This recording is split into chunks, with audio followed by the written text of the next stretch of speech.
વિદ્યાર્થી મિત્રો નમસ્તે. Liberty career academy online crash કોર્સમાં આપનું સ્વાગત છે. વિદ્યાર્થી મિત્રો, આગળ આપણે એવું ભણ્યા હતા કે ધાત્વીય હેલાઇડમાં ફ્લોરાઇડના ગલનબિંદુ સૌથી વધુ હોય છે. બીજી વસ્તુ એ પોઈન્ટ પણ ભણ્યા હતા કે દ્રાવ્યતા કોની વધુ, તો યાદ રાખીએ તો હાઇડ્રોજન એન્થાલ્પી ઉર્જા લેટિસ એન્થાલ્પી ઉર્જા કરતાં વધુ, તો દ્રાવ્યતા વધુ. હવે લેટિસ એન્થાલ્પી ઉર્જા કેવી રીતના નક્કી કરી શકાય? તો મેં તમને 3 નિયમો આપ્યા હતા. સૌથી પહેલાં મેં કીધું હતું કે જેમ ચાર્જ વધુ તેમ લેટિસ એન્થાલ્પી ઉર્જા વધુ. જો ચાર્જ સરખા છે તો કદ ધ્યાનમાં લેવામાં આવે. તો કદ અલગ અલગ છે, તો કદમાં ધ્યાનમાં રાખો. જો અપવાદવાળી વસ્તુ અલગ છે, નોર્મલ કદ ધરાવતા હોય એવા અણુની વાત કરીએ તો એમાં જેમ કદ વધે તેમ લેટિસ એન્થાલ્પી ઉર્જામાં ઘટાડો થાય. આ ઉપરાંત વાત કરીએ તો આપણે ત્રીજો પોઈન્ટ અપવાદરૂપ ભણ્યા હતા, જેની અંદર મોટા કદના કેટાયન એ મોટા કદના એનાયન દ્વારા સ્થિરતા પ્રાપ્ત કરે તો એની લેટિસ એન્થાલ્પી ઉર્જા વધે. અને જો લેટિસ એન્થાલ્પી ઉર્જા વધે તો ઉષ્મીય સ્થિરતા પણ વધે, એટલે કે થર્મોડાયનેમિક સ્ટેબિલિટી વધે. હવે આજે સ્ટાર્ટ કરીશું આપણે પોલરાઇઝેશન એટલે કે ધ્રુવીકરણની વાત કરીએ. ખૂબ જ અગત્યનો પોઈન્ટ છે વિદ્યાર્થી મિત્રો. દરેક સંયોજન ધ્રુવીયતાના કારણે થોડા પ્રમાણમાં સહસંયોજક લક્ષણ ધરાવે છે.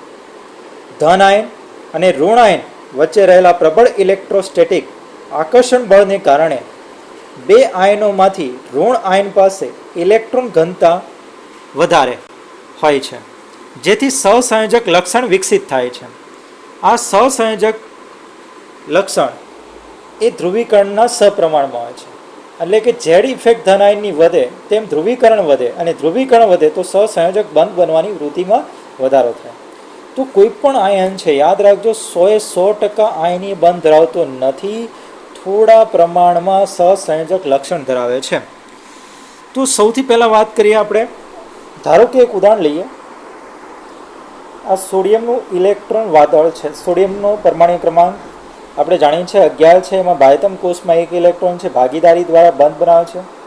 સીએલની આસપાસનો આ ઇલેક્ટ્રોન વાદળ છે એ થોડા પ્રમાણમાં ઇલેક્ટ્રોન સોડિયમ તરફ ખેંચાય. આ ખેંચાવાને કારણે જે બંધ બને છે, બરાબર, એટલે વાઇબ્રેશન થાય છે. વાઇબ્રેશન થવાને કારણે આપણને થોડા પ્રમાણમાં સહસંયોજક લક્ષણ જોવા મળે છે. તો વિદ્યાર્થી મિત્રો, ખાસ આ ઇલેક્ટ્રોન વાદળ છે એ પોઝિટિવ ચાર્જ તરફ થોડુંક એટ્રેક્ટ થાય છે, ડિસ્ટ્રીબ્યુટ થાય છે, જેના કારણે સહસંયોજક અસર માઇનોર પ્રમાણમાં તો જોવા મળે છે. હવે વાત કરીએ, ધ્રુવીકરણ જેટલું વધુ થશે તેટલો સહસંયોજક બનવાનો સ્વભાવ વધુ થશે. તો ધન આયનની ઝેડ ઇફેક્ટ ઉપર પણ આધાર રાખે છે. જેટલી અસરકારક કેન્દ્રીય વીજભાર વધુ, એટલે કે ઝેડ ઇફેક્ટ વધુ, તેટલું ધ્રુવીકરણ વધુ અને તેટલું જ સહસંયોજક બંધ બનવાનું લક્ષણ વધુ. એના પછીનો પોઈન્ટ જોઈએ આપણે, ધ્રુવીકરણ ક્ષમતા.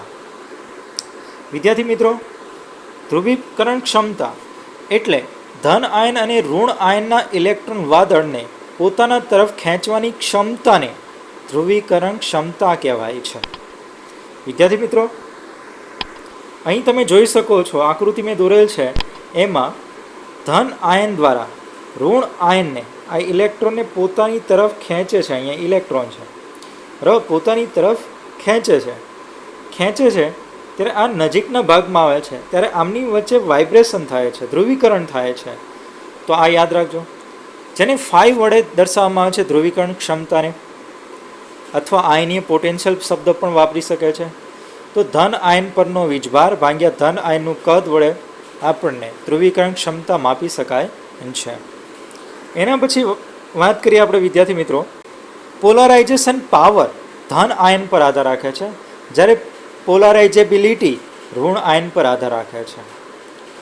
ધ્રુવીકરણ પર અસર કરતા પરિબળોની વાત કરીએ તો ધન આયનનું કદ, પહેલું પોઈન્ટ, ધન આયનનું કદ જેટલું નાનું તેમ એનાયનના બહારની કક્ષકમાં ઇલેક્ટ્રોનને પોતાની તરફ સહેલાઈથી ખેંચી શકે છે. ધારો કે એક વાત કરીએ આપણે કે લિથિયમ છે, મેં તમને કીધું કે એનું કદ સૌથી નાનું છે. આ પોઝિટિવ ચાર્જ છે. આ પહેલો ઇલેક્ટ્રોન પહેલી કક્ષકની અંદર આપણે એમ કહી શકાય 2 ઇલેક્ટ્રોન હતા, હવે બીજી કક્ષકની અંદર એક ઇલેક્ટ્રોન છે, એનો પરમાણુ ક્રમાંક 3 છે અને ઇલેક્ટ્રોન કેટલા છે? 3, 2, 1. તો મેં પહેલી કક્ષકમાં 2 ઇલેક્ટ્રોન અને બીજી કક્ષકમાં 1 ઇલેક્ટ્રોન છે.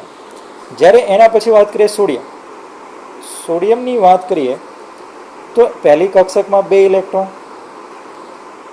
બીજી કક્ષકમાં આપણે એમ કહી શકાય ટોટલ 8 ઇલેક્ટ્રોન છે. અહીંયા ટોટલ 8 ઇલેક્ટ્રોન અને ત્રીજી કક્ષકમાં 1 ઇલેક્ટ્રોન છે. હવે તમે ચેક કરો અહીંયા કદ કેવું થયું? વધુ. એટલે કેન્દ્રથી જેટલો દૂર અંતરે હોય તો આકર્ષણ કેવું થઈ જાય? ઓછું. આકર્ષણ ઓછું છે એનો મિનિંગ થઈ ગયો. તો અહીંયા કેન્દ્ર તરફ આકર્ષણ કેવું થશે? વધુ. તો બહારથી જો કોઈ ઇલેક્ટ્રોન આવશે તો તરત શું કરશે? ખેંચી લેશે. તો ખેંચવાની વૃત્તિ વધુ છે. તો જેટલી વધુ ખેંચી શકે નેગેટિવ ચાર્જ પાસેથી, તો આ ઇલેક્ટ્રોન શું થઈ ગયા? ડીલોકેલાઇઝ થયા. થોડા પ્રમાણમાં શું થયા? ખેંચવાને લીધે એની અંદર શું થાય? ધ્રુવીકરણ ઉત્પન્ન થાય. તો વિદ્યાર્થી મિત્રો, ધન આયનનું કદ જેટલું નાનું તેટલું ધ્રુવીકરણ વધુ અને સહસંયોજક બંધ બનવાનું વલણ વધુ. તો આવા પોઈન્ટ પૂછાય છે કે સહસંયોજક લક્ષણ કોનું બનવાની વૃત્તિ કોની વધુ છે, અથવા પોલરાઇઝેશન સૌથી વધુ કોનું થાય છે. તો આપણે ભણી ગયા. મેં તમને કીધું પહેલો પોઈન્ટ અહીંયા L1 આપ્યું છે, મિસ્ટેક છે, લિથિયમ છે. લિથિયમ પ્લસ, પછી આપણે એમ કહી શકાય સોડિયમ પ્લસ આપેલ છે, K પ્લસ આપેલ છે, Rb પ્લસ આપેલ છે અને CS પ્લસ આપેલ છે. આપણે જાણીએ છીએ આવર્ત કોષ્ટકમાં ઉપરથી નીચે તરફ જતાં પરમાણુ કદમાં વધારો થાય છે. એટલે એવો ક્રમ આયની કદમાં પણ છે. અહીંયા આયની કદમાં શું થાય છે? વધારો. જેટલો કદ વધે તેટલું ધ્રુવીકરણ કેવું થશે? ઓછું. અને સહસંયોજક બનવાનું લક્ષણ કેવું થશે?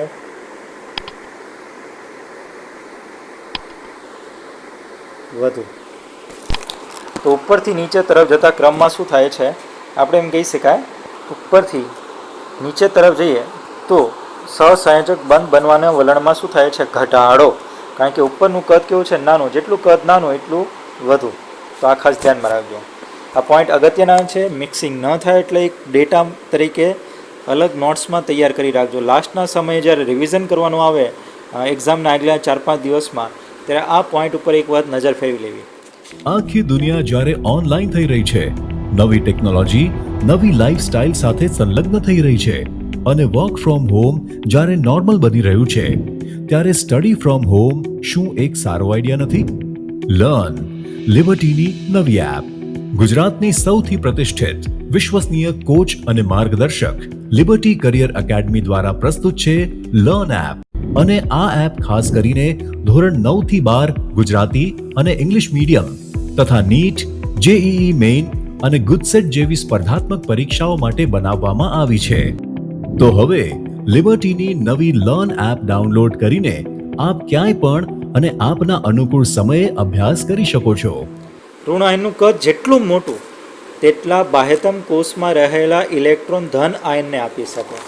મેં તમને કીધું કે દૂરના અંતરે ગોઠવાયેલા હોય પદાર્થ, કેન્દ્રથી દૂર હોય, તો એ સરળતાથી મુક્ત થઈ શકે. એટલે એ ઇલેક્ટ્રોન કોઈ પોઝિટિવ આયન આવ્યો તો સરળતાથી દૂર થશે. ધારો કે હું તમને કહું કે ટીચર તમને ભણાવે છે અને તમે છેલ્લી બેન્ચીસે બેઠા છો. જો બારીમાંથી કોઈ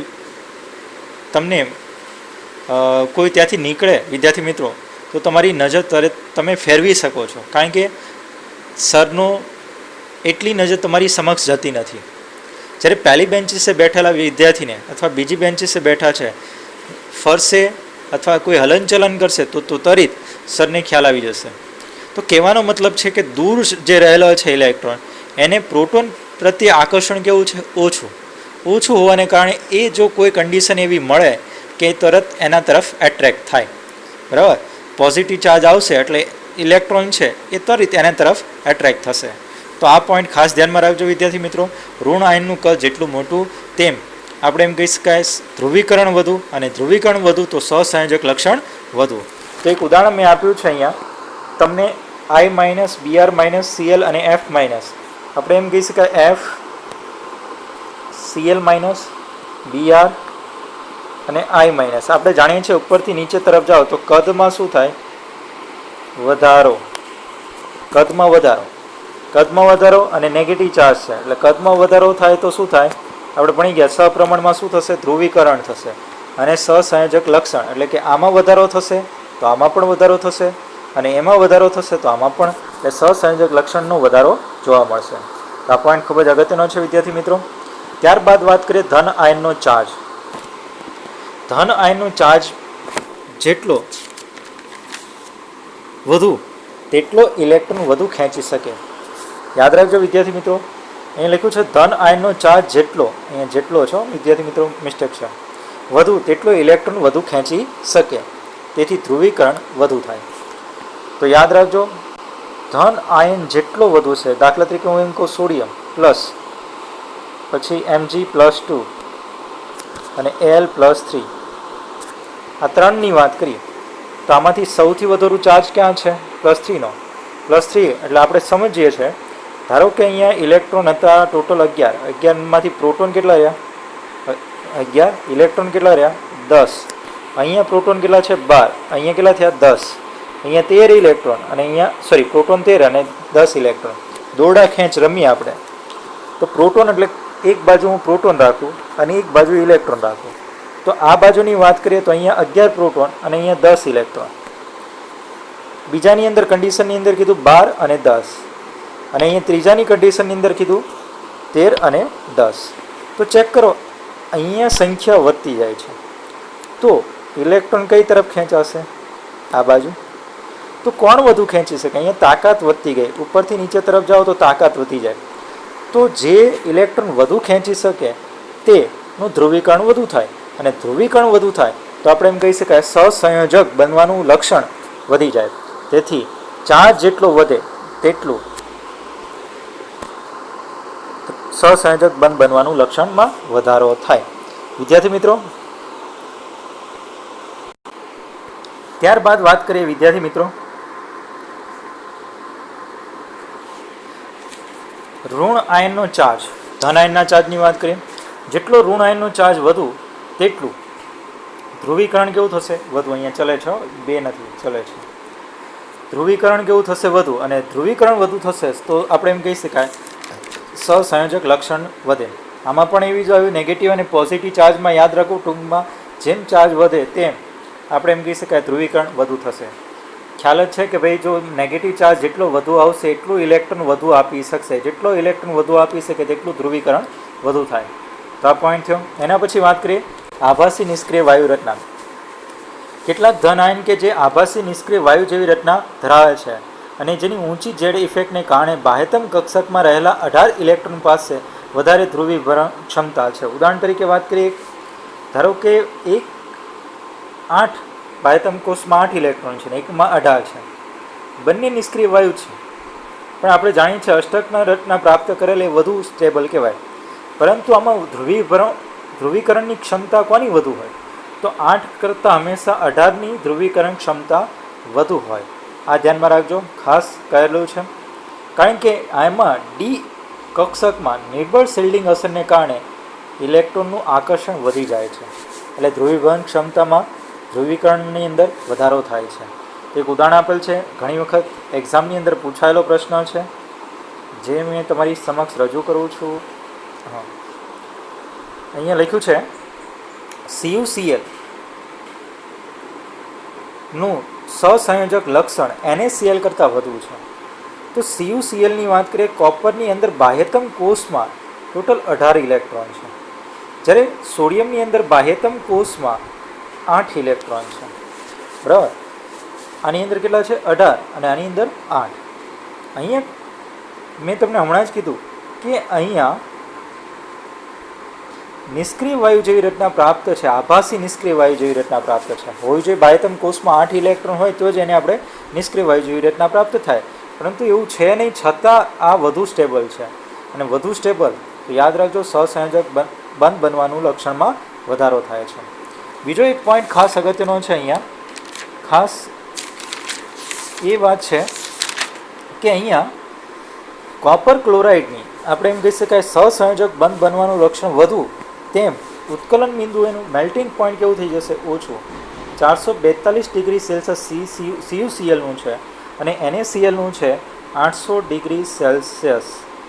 વિદ્યાર્થી મિત્રો, આપણે ભણી ગયા છે કે મેલ્ટિંગ પોઈન્ટ હંમેશા સહસંયોજક બંધ બનવાના લક્ષણમાં ઘટાડો અને આયની બંધમાં વધુ હોય છે.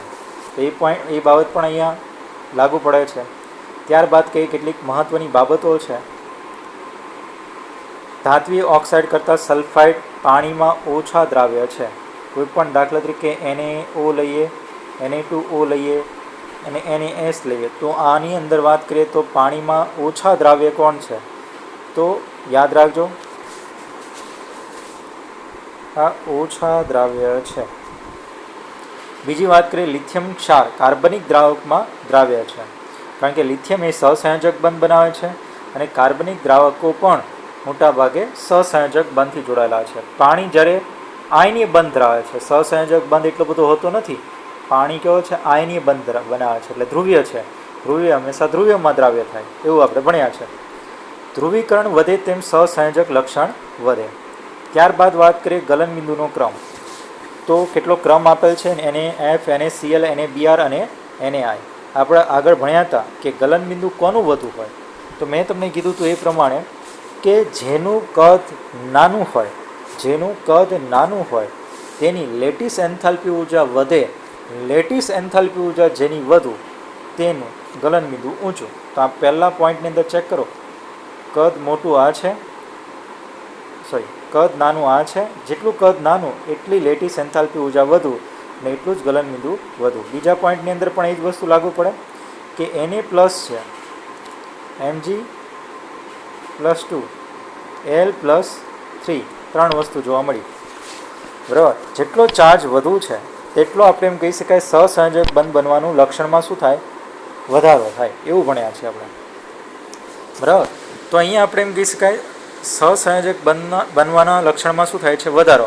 તો આયની બંધ આ જશે, તો આયની બંધની મેલ્ટિંગ ગલનબિંદુ કેવો થશે? ઊંચું. ખાસ ધ્યાનમાં રાખજો. એમાં આવી રીતના છે BaCl2, SrCl2, CaCl2 અને BeCl2. કદ આપણે એ જ વસ્તુ વાત કરીએ, બધામાં ચાર્જ સરખો છે, તો કદ ધ્યાનમાં લેવા. જેમ કદ વધે, તમે ચેક કરો, જેમ કદ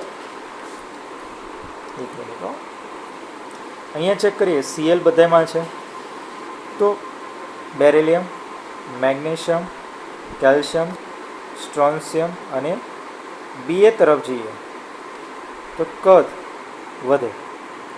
વધે તો લેટિસ એન્થાલ્પી ઉર્જામાં આપણે ભણ્યા છે એ પ્રમાણે ઘટે. લેટિસ એન્થાલ્પી ઉર્જા ઘટે. પરંતુ એક પોઈન્ટ આપણે ભણી ગયા છે, ધાતુના હેલાઇટ્સ એ હંમેશા વધુ ગલનબિંદુ ધરાવે છે અને એમાં વધુ કદ ધરાવતા હોય એનું ગલનબિંદુ હંમેશા કેવું આવશે? ઊંચું આવશે. તો આ પોઈન્ટ ધ્યાનમાં રાખજો, અહીંયા ખાસ અગત્યનો છે.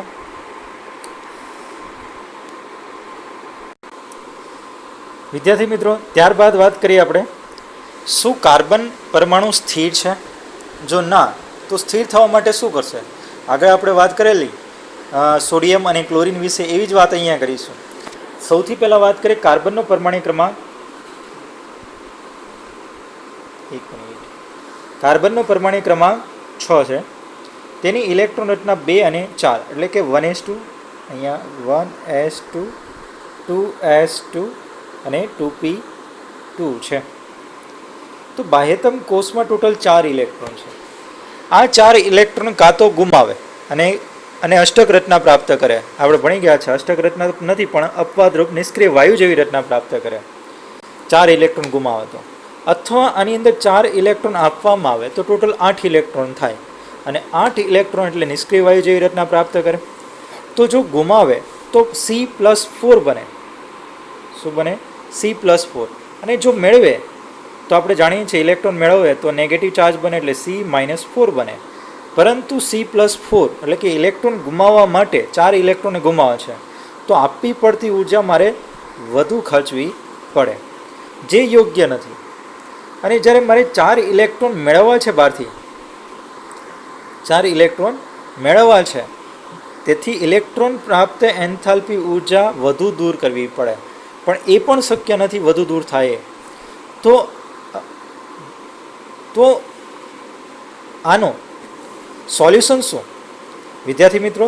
તો એનું સોલ્યુશનમાં એવું કીધું છે કે તે ઇલેક્ટ્રોન ગુમાવતો પણ નથી અને ઇલેક્ટ્રોન મેળવતો પણ નથી.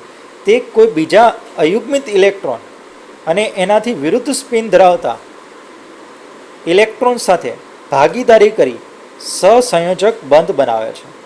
તો આવા ભાગીદારીથી બનતા બંધને સહસંયોજક બંધ કહેવાય.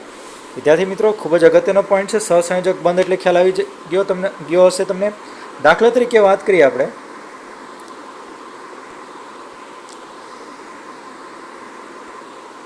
ધારો કે હું તમને કહું કે કાર્બન છે. કાર્બનની બાહ્યતમ કોષમાં 4 ઇલેક્ટ્રોન મેં અહીંયા ડ્રો કર્યા છે. બરાબર. આ 4 ઇલેક્ટ્રોન છે એ હાઇડ્રોજનની વનેશ કક્ષકમાં રહેલા એક ઇલેક્ટ્રોન સાથે ભાગીદારી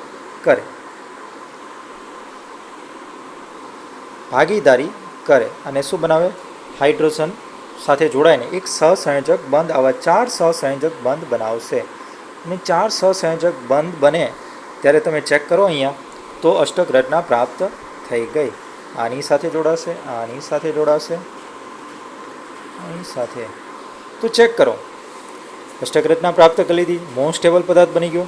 તો આ જે બંધ બન્યો છે અહીંયા, એને સહસંયોજક બંધ કહેવાય. તો વિદ્યાર્થી મિત્રો,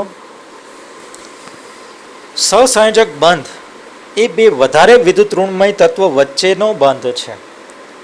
મતલબ આપણે એમ કહી શકાય, જેની વિદ્યુત ઋણતાનો તફાવત 1.8 કરતાં ઓછો હોય અથવા મિનિમમ હોય તો એને સહસંયોજક બંધ કહેવાય. ધારો કે હું એમ કહું કે ક્લોરીન અને ક્લોરીન બે પરમાણુ સરખા છે, બંનેની વિદ્યુત ઋણતા સરખી છે, 3 છે. તો બે આવે છે, બંનેને બંધ બનાવવો છે, બંને અપૂર્ણ છે. તો શું કરશે? ભાગીદારી કરવી પડશે, કારણ કે બંનેની કેપેસિટી કેવી છે? સરખી છે ઇલેક્ટ્રોન આકર્ષવાની. તેથી બંને વચ્ચેના ભાગમાં શું કરશે? ઇલેક્ટ્રોન મૂકી દેશે. અને ભાગીદારી દ્વારા ઓલરેડી આપણે એમ કહી શકાય અષ્ટક રચના પ્રાપ્ત બંને પરમાણુ કરશે. એટલે બંનેનું સચવાઈ ગયું, બંને ભાગીદારી કરશે. તો આવા બનતા બંધને શું કહી શકાય? સહસંયોજક બંધ કહેવાય. તો સહસંયોજક બંધ બનાવવા માટે ભાગીદારી થવી જરૂરી છે. વિદ્યુત ઋણતાનો તફાવત ઓછો હોય બે પરમાણુ વચ્ચે, તો તેમની વચ્ચે બનતા બંધને સહસંયોજક બંધ કહેવાય. તો આ થયો વિદ્યાર્થી મિત્રો સહસંયોજક બંધ એટલે શું. હવે આગળ આપણે વાત કરીએ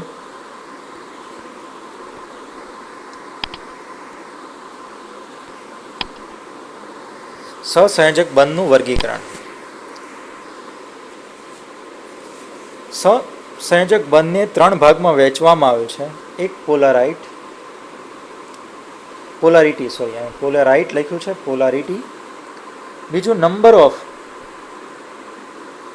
શેર, ઇલેક્ટ્રોનની સંખ્યા, કેટલા ઇલેક્ટ્રોન શેર કરે છે એના દ્વારા. અને ત્રીજો મેં કીધું છે ટાઈપ ઓફ ઓવરલેપિંગ, કેટલા પ્રમાણમાં કઈ રીતે ઓવરલેપિંગ થાય છે બે કક્ષકો, તેની વાત છે. એટલે પોલારિટીની આધારે બે ભાગ છે, ધ્રુવીય અને એક અધ્રુવીય, પોલર અને નોન પોલર, અને એક છે સવર્ગ સહસંયોજક બંધ. હું થોડીક વાત કરીએ સવર્ગ સહસંયોજક બંધ વિશે અને ધ્રુવીય અને અધ્રુવીય વચ્ચે, એની આગળ વાત કરીશું આપણે. પછી નંબર ઓફ શેર ઇલેક્ટ્રોનની વાત કરીએ તો આપણે એમ કહી શકાય બે ઇલેક્ટ્રોન આવેલા એકબીજા સાથે ભાગીદારી કરે તો બનતા બંધને શું કહી શકાય? સિંગલ બંધ. હવે બેની જગ્યાએ 4 ઇલેક્ટ્રોન ભાગીદારી કરે, દાખલા તરીકે દ્વિબંધ છે, અહીંયા તમે ચેક કરો, 2 2 4 ઇલેક્ટ્રોન દ્વારા બનતા બંધ કેટલા છે? દ્વિબંધ. બરાબર. ત્યારબાદ વાત કરીએ જો 3 બંધમાં તમે ચેક કરો ભાગીદારી કેટલા ઇલેક્ટ્રોનની છે? ટોટલ 6 ઇલેક્ટ્રોનની છે, તો ત્રિબંધ બનશે. અહીંયા ત્રિબંધ છે, મિસ્ટેક છે, ત્રિબંધ. ચલો એના પછી વાત કરીએ આપણે. હવે બે કક્ષકોનું સંમિશ્રણ થાય, એ કક્ષકોનું સંમિશ્રણ કાં તો અક્ષીય થશે, અક્ષીય મતલબ એક સીધી લાઈનમાં થશે, અક્ષમાં થશે, તો એનું જે ઓવરલેપિંગ છે એ સિંગલ બંધ બને. પહેલો હંમેશા સહસંયોજક બંધ બને એ સિંગલ બંધ હોય, એને સિગ્મા બંધ કહેવાય. બીજું આપણે એમ કહી શકાય સિગ્મા બંધ પણ કહેવાય. અહીંયા સિંગલ બંધ નહીં પણ સિગ્મા બંધ આવશે, અહીંયા વાયની પણ પાઈ બંધ આવશે. બરાબર. તો બે એકબીજાને સમાંતર કક્ષકો ઓવરલેપિંગ થાય. અહીંયા જો ઓવરલેપિંગ થયું છે, એક અહીંયા ઓવરલેપિંગ થયું છે, તો બનતા બંધને અક્ષને સમાંતર જો ઓવરલેપિંગ થતું હોય તો આપણે એમ કહી શકાય એને પાઈ બંધ બન્યો કહેવાય. હંમેશા પહેલો બંધ હંમેશા કોઈ પણ બે પરમાણુ વચ્ચે સિગ્મા બંધ બનશે અને બીજો બંધ હંમેશા પાઈ બંધ બનાવશે. ત્યારબાદ વાત કરીએ વિદ્યાર્થી મિત્રો આગળ.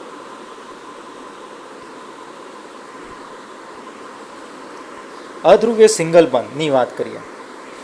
મેં અહીંયા આકૃતિ ડ્રો કરેલ છે.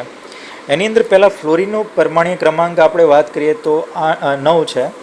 તેની બાહ્યતમ કોષમાં ટોટલ ઇલેક્ટ્રોનની સંખ્યા અહીંયા આપણે 6 દોરેલી છે, પણ હકીકતમાં કેટલી છે? 7 છે. તો મેં એક દૂર નાખી અહીંયા, બરાબર. ચલો પેનનો કલર બદલી નાખીએ એટલે ખ્યાલ આવે કે ભાઈ અહીંયા એક ઇલેક્ટ્રોન છે. ઓકે, એક ઇલેક્ટ્રોન આનો અને એક ઇલેક્ટ્રોન આનો ફ્લોરિનનો, તો ટોટલ 7 થઈ ગયા. બંનેના 7-7 અને ભાગીદારી દ્વારા બનતા બંધને શું કહેવાય શકાય? સહસંયોજક બંધ. હવે ચેક કરો અહીંયા બોન્ડ પેર. બોન્ડ પેર એટલે શું? અહીંયા લખ્યું છે બંધ પેર. બોન્ડ પેર બંધકારક ઇલેક્ટ્રોન યુગ્મ. બંધકારક એટલે બંધમાં ભાગ લીધેલા ઇલેક્ટ્રોનની સંખ્યા તો કેટલી છે? 2. તો ઇલેક્ટ્રોનની સંખ્યા 2 છે, પણ ઇલેક્ટ્રોન યુગ્મ એટલે જોડકું કેટલું થાય? 1. તો 1 લખ્યું છે. લોન પેર ઇલેક્ટ્રોનની સંખ્યા કેટલી? તો તમે ચેક કરો 1, 2, 3, 4, 5 અને 6. તો અહીંયા 6 દર્શાવેલ છે, બરાબર. જ્યારે સરખા પરમાણુ અથવા એમ કંઈક કોઈ છે hydrogen hydrogen, chlorine chlorine, bromine bromine, iodine iodine, fluorine fluorine, જેની અંદર વિદ્યુત ઋણતાનો તફાવત 1.8 કરતાં ઓછો હોય, બરાબર, અને જ્યારે બંધ બને સહસંયોજક બંધ જ બનશે, પરંતુ વિદ્યુત ઋણતાનો તફાવત 0 હોય, 0ની નજીક હોય, તો એ બંધ અધ્રુવીય કહેવાય, બરાબર. ત્યારબાદ વાત કરીએ આપણે વિદ્યાર્થી મિત્રો, તો આ અધ્રુવીય સિંગલ બંધ કેવી રીતના બને છે બતાવેલું છે મેં. એના પછી ધ્રુવીય દ્વિબંધ. વિદ્યાર્થી મિત્રો, ઓક્સિજનની વાત કરીએ તો ઓક્સિજનની બાહ્યતમ કોષમાં ટોટલ 6 ઇલેક્ટ્રોન હોય, બીજા ઓક્સિજનની બાહ્યતમ કોષમાં ટોટલ 6 ઇલેક્ટ્રોન હોય, તો આમના બનતા ભાગીદારીથી બનતા બંધ કેવી રચના પ્રાપ્ત કરે છે? અષ્ટક રચના પ્રાપ્ત કરે છે, નિષ્ક્રિય વાયુ જેવી રચના. તો અહીંયા ચેક કરો બંધ કેટલા થશે? આ બે વચ્ચે ઇલેક્ટ્રોન બંધ બને છે, તો ઓક્સિજન ઓક્સિજન વચ્ચે સિંગલ બંધ. અને જે બંધમાં ભાગ નથી લીધેલી કક્ષક એ ખાલી પડેલી છે, આપણે એમ કહી શકાય લોન પેર સાથે. લોન પેર એટલે અબંધકારક ઇલેક્ટ્રોન યુગ્મ. યાદ રાખજો, અબંધકારક ઇલેક્ટ્રોન યુગ્મ. તો આ પડેલી છે. તો અહીંયા હવે ચેક કરી શકો છો બોન્ડ પેર ઇલેક્ટ્રોન યુગ્મ કેટલા? તો ઓલરેડી તમે ચેક કરો 2 બંધ બનાવે છે. લોન પેર ઇલેક્ટ્રોન કેટલા બાકી રહેલા? કેટલા? 1, 2, 3 અને 4. ખ્યાલ આવી ગયો વિદ્યાર્થી મિત્રો? તો થોડુંક ફાસ્ટ ચલાવી આવે.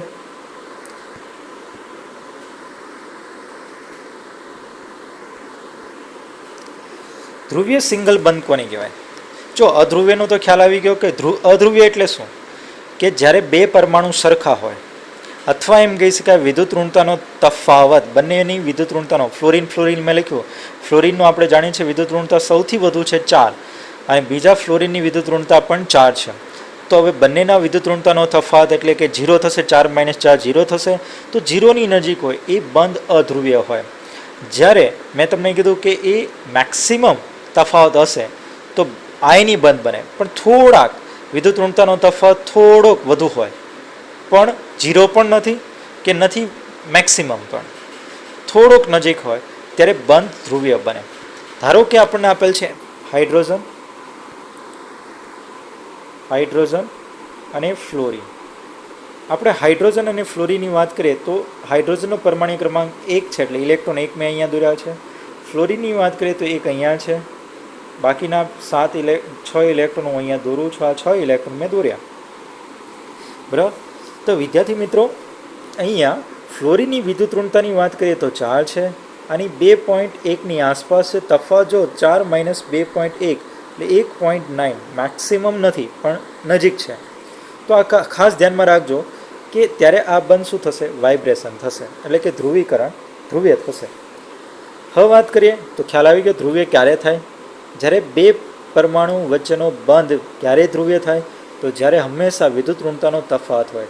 આ આંશિક ઋણ વીજભારિત બને આ આંશિક ધન વીજભારિત બને છે. આપી નથી દેતા સંપૂર્ણ, પરંતુ શું થાય છે, આ ઇલેક્ટ્રોન છે એચ અને એફ વચ્ચેના ઇલેક્ટ્રોન છે એ ફ્લોરિન તરફ થોડાક ખેંચાયેલા છે. ફ્લોરિન તરફ થોડાક ખેંચાયેલા છે.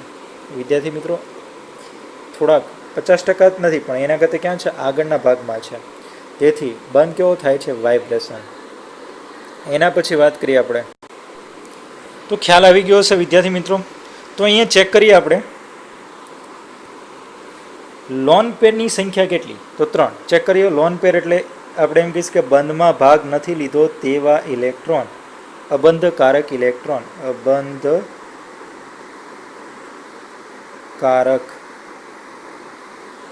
ઇલેક્ટ્રોન ને આપણે શું કહી શકાય, લોન પેર ઇલેક્ટ્રોન. એની સંખ્યા કેટલી છે, ઇલેક્ટ્રોન યુગ્મની સંખ્યા 3 છે. જ્યારે બંધ પેર એટલે કે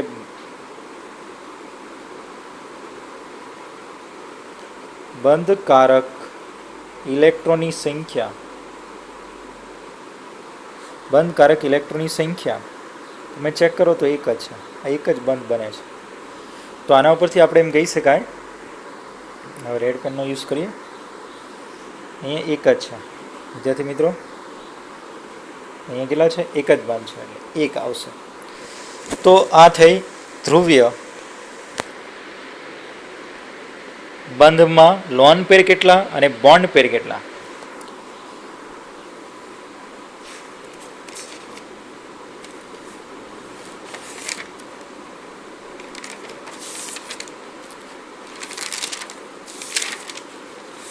એના પછી વાત કરીએ વિદ્યાર્થી મિત્રો,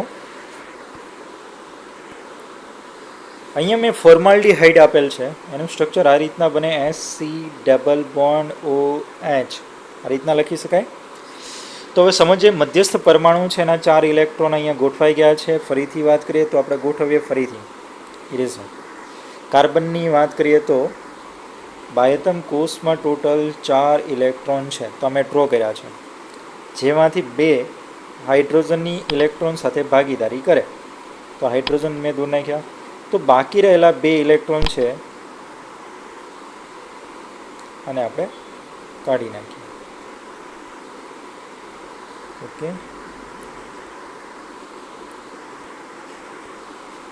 તો બાકી રહેલા 2 ઇલેક્ટ્રોન છે ઓક્સિજનની 2 ખાલી કક્ષક સાથે, અયુગ્મિત ઇલેક્ટ્રોન સાથે વિરુદ્ધ સ્પિનથી ભાગીદારી કરીને એક સિગ્મા બંધ અને એક પાઈ બંધ બનાવશે. તો અહીંયા આપણે જાણીએ છીએ આના કેટલા ઇલેક્ટ્રોન હશે, ટોટલ 6. તો હવે ચેક કરો, આના 8 થઈ ગયા, આના ચેક કરો ટોટલ, અહીંયાથી લેવાના, ટોટલ 8 આના થઈ ગયા. તો આમ જોવા જઈએ તો અહીંયા ચેક કરી શકાય છે કે અહીંયા ટોટલ 4 ઇલેક્ટ્રોન બંધમાં ભાગ લીધેલા છે, 2 6 અને 2 8, પણ ઇલેક્ટ્રોન યુગ્મ કેટલા થયા, 4. મેં અહીંયા બોન્ડ પેર બંધકારક ઇલેક્ટ્રોન યુગ્મની સંખ્યા 4 છે. લોન પેર ઇલેક્ટ્રોન યુગ્મની સંખ્યાની વાત કરીએ તો ટોટલ અહીંયા 2 બાકી રહેલ છે, તો ટોટલ 2 લખેલ છે.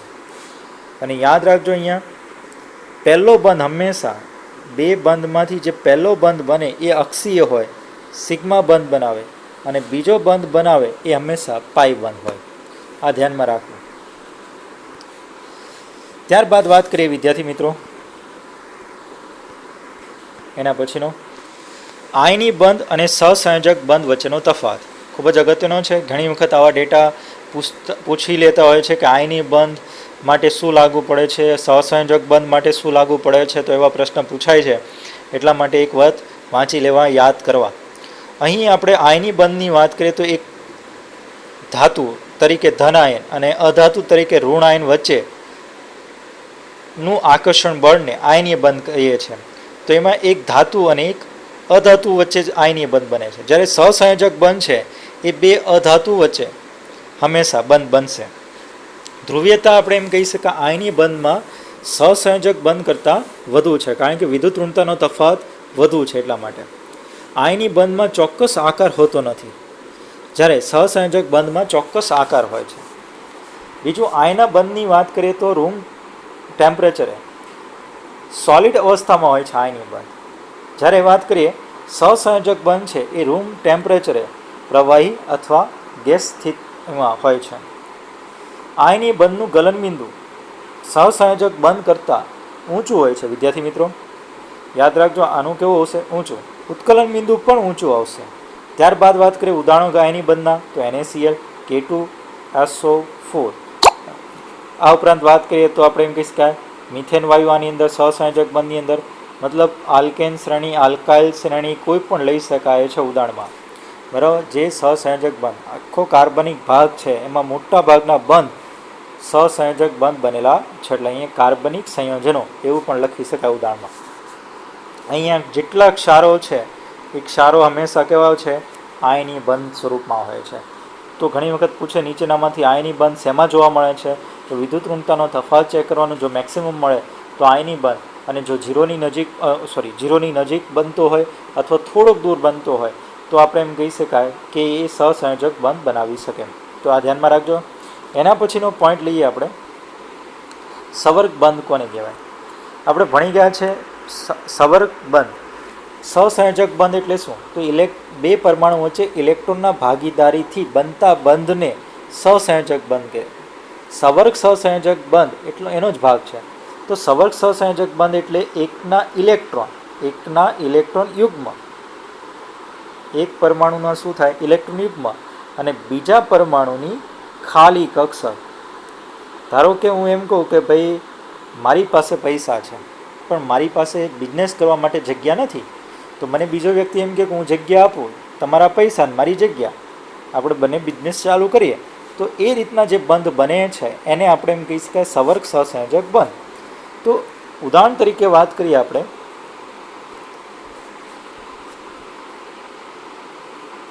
નાઇટ્રોજનની બાહ્યતમ કોષમાં ટોટલ 3 ઇલેક્ટ્રોન છે, જેમાં થોડુંક મોટું દોરીએ. નાઇટ્રોજનની અંદર ટોટલ બાહ્યતમ કોષમાં કેટલા છે? 5 ઇલેક્ટ્રોન, જેમાં 3 બંધમાં ભાગ લે છે હાઇડ્રોજન સાથે ભાગ લીધા અને શું બનાવ્યું? એમોનિયા. આ એક લોન પેર ઇલેક્ટ્રોન પડી રહી છે. આ લોન પેર ઇલેક્ટ્રોન છે એ હાઇડ્રોજન પ્રોટોનના સંપર્કમાં આવે. પ્રોટોન પાસે ખાલી કક્ષક છે, એક ઇલેક્ટ્રોન. એની ઇલેક્ટ્રોન રચના આપણે વિચારીએ 1s1 હતી, આ ઇલેક્ટ્રોન રિમૂવ થઈ ગયો એટલે 1s શું થઈ ગયા? 0. હવે ખાલી કક્ષક પડી છે અને આની પાસે વધારાના ઇલેક્ટ્રોન પડ્યા છે. જેવો સંપર્કમાં આવશે એટલે આને આપશે, અને જે બંધ બને છે એને શું કહી શકાય? સવર્ગ સહસંયોજક બંધ તરીકે ઓળખાય છે. અને હંમેશા તેને તીરની નિશાની દ્વારા દર્શાવવામાં આવે છે. એટલે કે જે આપનાર છે તેથી લેનાર તરફ એની દિશા દર્શાવવામાં આવે છે. આમાં લખ્યું છે દિશા દાતાથી યાચક તરફ લખવામાં આવે છે. એટલે જ્યારે પણ લખવામાં આવશે તો આ રીતના લખવામાં આવશે NH3H અને અહીંયા પોઝિટિવ ચાર્જ. અમે એરો કર્યો છે, શું કામ? કે આપનારથી લેનાર તરફ એરો દર્શાવવામાં આવે છે. તો વિદ્યાર્થી મિત્રો, સવર્ગ સહસંયોજક બંધ વિશે ખ્યાલ આવી ગયો છે. હવે વાત કરીએ આગળ આવશ્યક શરત સવર્ગ સહસંયોજક બંધ બનવાની. વિદ્યાર્થી મિત્રો, સવર્ગ સહસંયોજક બનવા માટેની આવશ્યક શરત શું છે? કે યાચક પાસે ખાલી કક્ષક હોવી જોઈએ. અહીંયા કક્ષક આવે, મિસ્ટેક છે લખવામાં, કક્ષક. ફરીથી બોલું છું, યાચક પાસે ખાલી કક્ષક હોવી જોઈએ અને દાતા પાસે સંપૂર્ણ અષ્ટક હોવું જોઈએ. જો એની પાસે પૂરતા ઇલેક્ટ્રોન હશે તો જ આપી શકશે ને. દાન એમનું તો થવાનું નથી. જે એની પાસે ભરપૂર માત્રામાં ઇલેક્ટ્રોન છે એ જ દાન કરી શકે. જેની પાસે ઉણપ છે એ થોડો દાન કરવાનો, એને તો ઘટે છે અમુક દાન. તો જે ઘટે છે એની પાસે ખાલી કક્ષક હોવી જોઈએ, અને જેની પાસે ઇલેક્ટ્રોન પૂરતા છે એ ઇલેક્ટ્રોન આપી શકે. એટલે કે અષ્ટક રચના પૂર્ણ હશે એ ઇલેક્ટ્રોન આપશે, અને જેની પાસે ખાલી કક્ષક છે એ ઇલેક્ટ્રોન મેળવશે, તો જ સવર્ગ સહસંયોજક બંધ બને. તો સૌથી પહેલાં પ્રોટોનેશન દ્વારા સમજીએ. અહીંયા કેટલીક મિસ્ટેક છે, સમજીએ. H2 આ રીતના છે, એને પ્રોટોન આપવામાં આવે H+. તો મેં તમને અહીંયા કીધું, તમે ચેક કરો, હું તમને અહીંયા બતાવું છું નવા, બરાબર? આ રીતના છે. અહીંયા H+ આવે, પ્રોટોનેશન કરવાનું છે, પ્રોટોન આપવાનો છે. તો ઓક્સિજનની વાત કરીએ, એની આસપાસ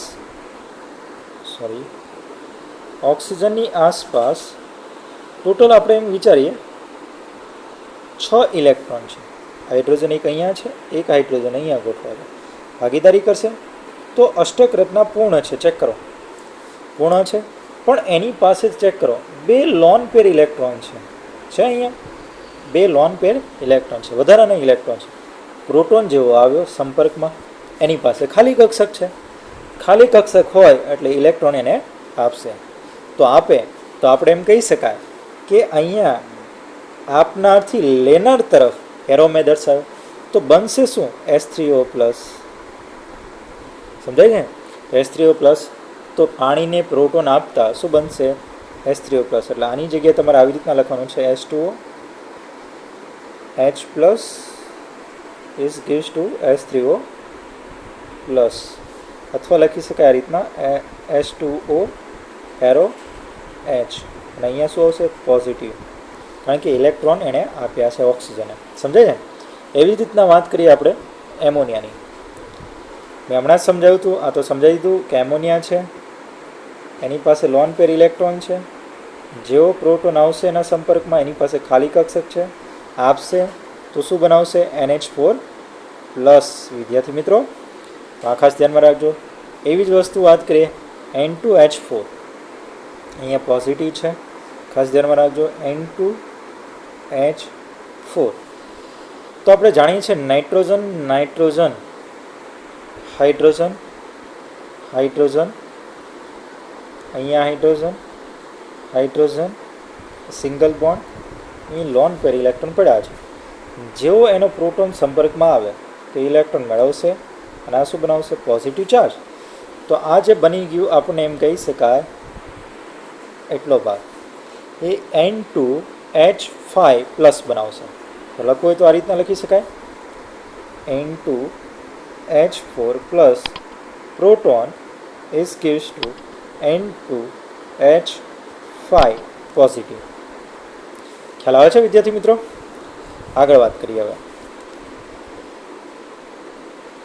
પોલિમરાઇઝેશન.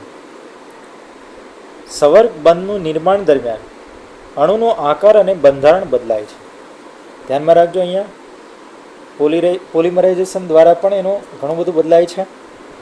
આ ઉપરાંત વાત કરીએ સવર્ગ સહસંયોજક બંધ છે એ અણુનો આકાર પણ બદલે છે અને બંધારણ પણ બદલાઈ જાય છે. આપણે હમણાં જોયું હતું કે H2O હતો, ધારો કે એમ કે H2Oની વાત કરીએ તો આ રીતના હતું ગોઠવાયેલો. સમજાય છે વિદ્યાર્થી મિત્રો? તો એનો આકાર કેવો હતો? વળેલો, બેન્ડ જેવો વળેલો હતો. પરંતુ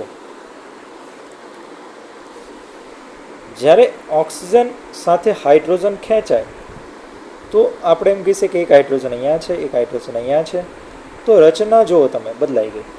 પેલો બેન્ડ હતો, અહીંયા રચના બદલાઈ ગઈ. તો ખાસ ધ્યાનમાં રાખજો, અણુનો આકાર અને બંધારણ પણ બદલાય છે. આખી દુનિયા જ્યારે ઓનલાઈન થઈ રહી છે, નવી ટેકનોલોજી નવી લાઈફસ્ટાઈલ સાથે સંલગ્ન થઈ રહી છે અને વર્ક ફ્રોમ હોમ જ્યારે નોર્મલ બની રહ્યું છે, ત્યારે સ્ટડી ફ્રોમ હોમ શું એક સારો આઈડિયા નથી? લર્ન લિબર્ટીની નવી એપ. ગુજરાતની સૌથી પ્રતિષ્ઠિત વિશ્વસનીય કોચ અને માર્ગદર્શક લિબર્ટી કરિયર એકેડમી દ્વારા પ્રસ્તુત છે લર્ન એપ. લર્ન એપ આપને ઘરે બેઠા કોચિંગ ક્લાસમાં મળતું શિક્ષણ પૂરું પાડે છે અને આ એપ ખાસ કરીને ધોરણ 9 થી 12 ગુજરાતી અને ઇંગ્લિશ મીડિયમ તથા નીટ, જેઈઈ મેઇન અને ગુજસેટ જેવી સ્પર્ધાત્મક પરીક્ષાઓ માટે બનાવવામાં આવી છે. ઓનલાઈન કોર્સમાં જોડાવા માટે ગૂગલ પ્લે સ્ટોરમાંથી લર્ન એપ ડાઉનલોડ કર્યા બાદ સૌપ્રથમ રજિસ્ટર કરવું, જેમાં તમારું full name, email ID, mobile number તથા તમારો પાસવર્ડ સેટ કરવો. હવે આપને મોબાઈલ પર SMS દ્વારા OTP મળશે તથા ઈમેલ આઈડી પર આવેલ કન્ફર્મેશન લિંકમાંથી તમારું અકાઉન્ટ વેરીફાઈ કરાવવું. ત્યારબાદ એપ્લિકેશનમાં તમારા ઈમેલ આઈડી તથા પાસવર્ડથી લોગિન કરવાનું રહેશે. લોગિન થયા પછી હોમ પેજમાં સૌપ્રથમ આપનું ધોરણ સિલેક્ટ કરો. તેમાં સિલેક્ટ કરવાથી આપને બેચની વિગતો ઉપરાંત ક્લાસીસ, ટેસ્ટ્સ, સ્ટડી મટીરિયલ તથા બીજી વિશેષ માહિતી જોવા મળશે. એક વખત આ પ્રક્રિયા પૂરી થયા પછી બાય નાવ બટન ક્લિક કરીને આપેલ પેમેન્ટ ઓપ્શન્સમાંથી કોઈ પણ ઓપ્શન જેવા કે ડેબિટ કાર્ડ, ક્રેડિટ કાર્ડ અથવા ગૂગલ પે સિલેક્ટ કરીને તરત જ એનરોલ કરી શકો છો. હવે આપની નક્કી કરેલી બેચ ખુલશે નમસ્તે વિદ્યાર્થી મિત્રો. અને અનુકૂળતા પ્રમાણે આપ નિષ્ણાંત શિક્ષકો દ્વારા સમજાવવામાં આવેલ લેક્ચર સેશન્સ જોઈ શકો છો. આ લેક્ચરને વધુ સમજવા માટે પીડીએફ મટીરિયલ્સ ડાઉનલોડ કરી શકશો. એક વખત વિષય સમજી લીધા પછી ચેપ્ટર વાઇઝ ક્વિઝ આપીને પોતાની વિષય સમજ ચકાસી શકો છો. અને જો ક્યાંક આપને કોઈ સમસ્યાનો ઉકેલ ના મળે તો ચિંતા ના કરશો. અમારા ઇન્ટરેક્ટિવ લાઈવ ડાઉટ સોલ્વિંગ સેશન્સમાં લાઈવ ચેટ બોક્સ દ્વારા તમારી મૂંઝવણ તરત દૂર કરી શકો છો. તો હવે લિબર્ટીની નવી લર્ન એપ ડાઉનલોડ કરીને આપ ક્યાંય પણ અને આપના અનુકૂળ સમયે અભ્યાસ કરી શકો છો.